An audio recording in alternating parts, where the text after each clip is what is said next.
Alright guys, we're going to start the tour of the campground and all 4 of its sites. You can't see the finger quotes I'm making right now because what you're looking at right now is all of it. This white house here you would think is the residence, but that's actually the neighbor. The only building on the property is that shed right there. This is just a working orchard. It's not a residence at all. Now, the gentleman, Dale, the host of this place, I have not seen him, not spoken to him personally, outside of exchanging a few emails. He had mentioned that the Hipcamp sites are marked, but they're not numbered. I did pick site number 3. Well, I have been through this thing several times, and I don't see any type of markings that indicate where a quote-unquote campsite would be. Now, if I had to guess, I would assume the driveway is 1 for people with an RV. I'm going to assume this clearing here is another one. I'm going to assume this clearing right here is another one, so that's 3. And then I guess number 4 could be this gap here. Really can't get anything in there because the branches are hanging really low, so not doing much over there. And then of course you got the wood pile and the fire pit, and as you can see I'm here alone, so he basically told me to set up where I wanted. Well, you know, give me that option and I'm going to set up by the fire pit. So coming back here, you see it's a fairly small property. This white fence is pretty much it. And I don't know if you can tell, but his property ends probably 25-30 feet away from that house. You can see where he stopped cutting the grass and left the neighbor's grass long. So that's about where the property line is. And like I said, it's literally just a working apple orchard. Going to assume, I haven't gone around and counted them, I'm going to guess there's anywhere from 30 to 50 apple trees on this property. And then of course you got this beautiful thing here, which has seen better days, but she's an old girl. Something like this sitting out in the elements makes me wonder what's in there. But of course I'm not going to break in because, well, I'm not that way. I'm sure if I asked Dale, he would probably let me know what exactly is going on in there.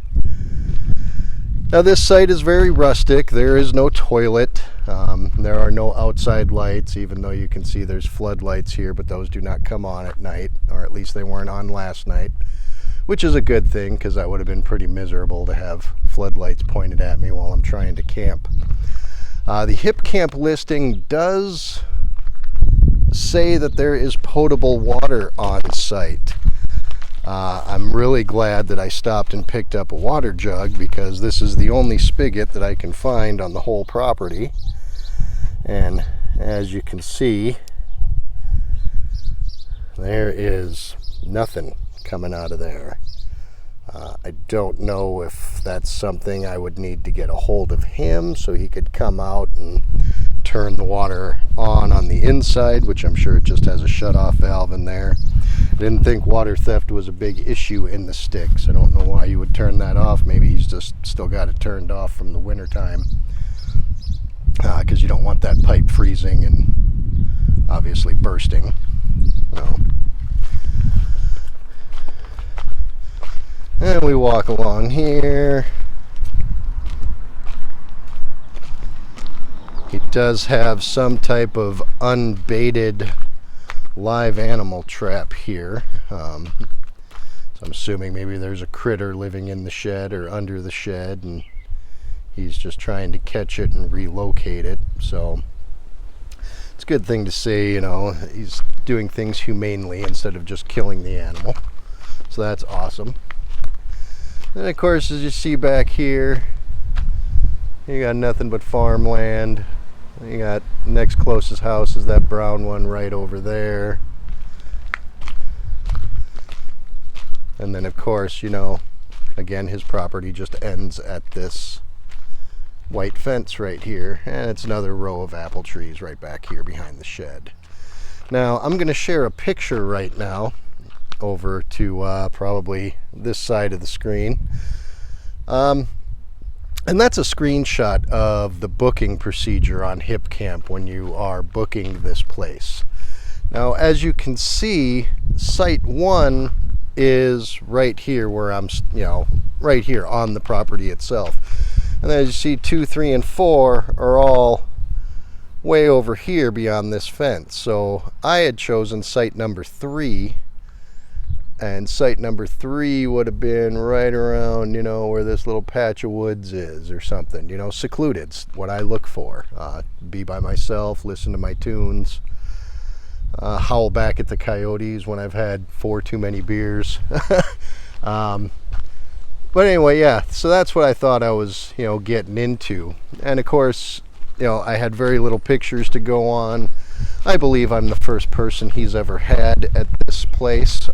He is a newer listing on Hipcamp. But I had very, very little to go off of. The Google car has not even been down this road here in front of me.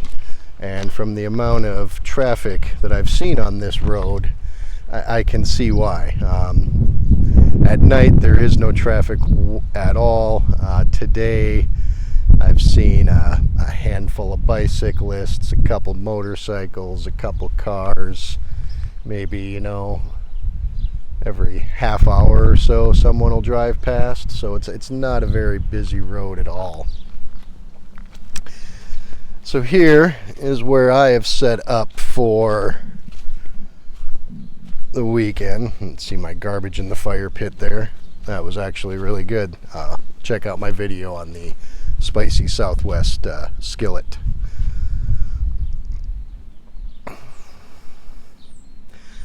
Well, yeah, so this is where I've been setting up. I, again, did not pay attention to shade in the morning, and of course got cooked out of my tent at 9 o'clock this morning when this shade was, or this tree here was no longer providing me the shade that I needed to sleep. So I got up and here I am awake. But anyway, this has been my video review of Orchard, to be found on Hipcamp. As far as if I will return or not, I will say it is not a top priority of mine. This could get very uncomfortable if there's 4 separate parties here in the 4 separate sites and everyone is trying to use this 3-foot diameter fire pit. Some campers are okay with that. Some campers go out to meet new friends and, you know, meet new people and all of that. So, you know, maybe that's something someone wants to gamble on. Like maybe they'll meet a new friend here. Now the flip side of that coin, though, is you could end up trying to share a fire pit with a real jerk that, you know, is really down in your mood and ruining your good time. So I don't think this is going to be a very popular listing, so I'm pretty sure whoever books it is probably going to be out here by themselves. I don't see, you know, 4 separate parties booking this place for a single weekend unless there's some type of desperation, I have to go camping right now scenario. But other than that, yeah, it's been a pretty, you know, it's been a pretty nice day. Like I said, I have not seen the host. I've only exchanged emails with him. He does not live on site.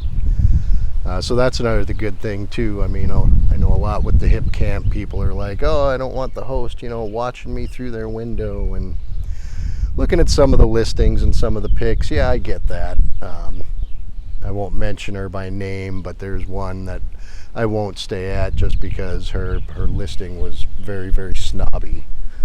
And yeah, she did come across as one that would sit at her kitchen table and just watch you camp the entire weekend, and I'm not looking for that. But other than that, everyone, happy camping. I just cracked open a Mike's Harder Lemonade before making this video, so I'm going to enjoy my ice cold adult beverage and get on with my Saturday. We will see you next time.